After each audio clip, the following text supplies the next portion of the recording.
যখনই বাসায় oven bake pasta বানাই তখনই এত বেশি পারফেক্ট আর মজা হয় যে কেউ খেলে ধরতেই পারবে না যে এটা রেস্টুরেন্ট থেকে কেনা না বাসায় বানানো। তো এই পারফেক্ট ওভেন বেক পাস্তার রেসিপিটি আমি আপনাদের সাথে আজকে শেয়ার করব। আর এটি বানানোর জন্য আমি 200 গ্রাম পরিমাণ পাস্তা খুব ভালো করে সেদ্ধ করে নিয়েছি। আর সেদ্ধ করার সময় অবশ্যই সামান্য তেল আর লবণ দিয়ে সেদ্ধ করে নিব যেন পাস্তাটা ঝরঝরে থাকে। এবার একটি প্যানে 1 চামচ বাটার, হাফ চামচ রসুন কুচি দিয়ে সামান্য ভেজে এর মধ্যে 1 টেবিল চামচ ময়দা দিয়ে হালকা ভেজে নেড়ে চেড়ে এর মধ্যে 1 কাপ পরিমাণ লিকুইড দুধ দিয়ে দিব। তারপর এইটাকে নেড়ে চেড়ে ঘন করে নেব।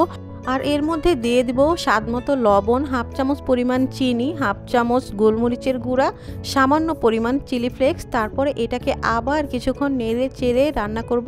আর যখন এইটা এইরকম টেক্সচারে চলে আসবে তখনই হোয়াইট সসটা পারফেক্টভাবে রেডি হয়ে যাবে।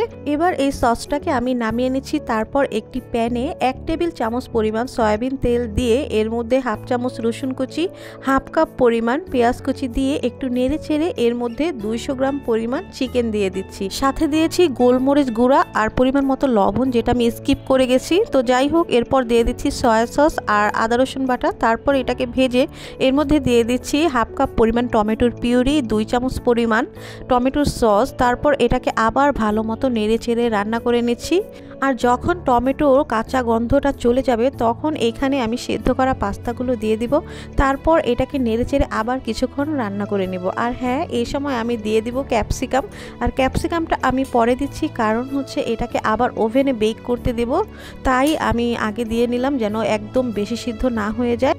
এবার এর মধ্যে হোয়াইট সস দিয়ে দিব, যেটা আমি কিছুক্ষণ আগে বানিয়েছিলাম। সাথে দিয়ে দিচ্ছি 2টা স্লাইস চিজ, যেটা আমার কাছে ছিল। আর এই চিজটা দিলে অনেক বেশি মজা হয়, তাই আমি দিয়ে দিচ্ছি। আপনারাও চেষ্টা করবেন দিতে, তাহলে এর টেস্টটা অনেক বেশি বেড়ে যাবে।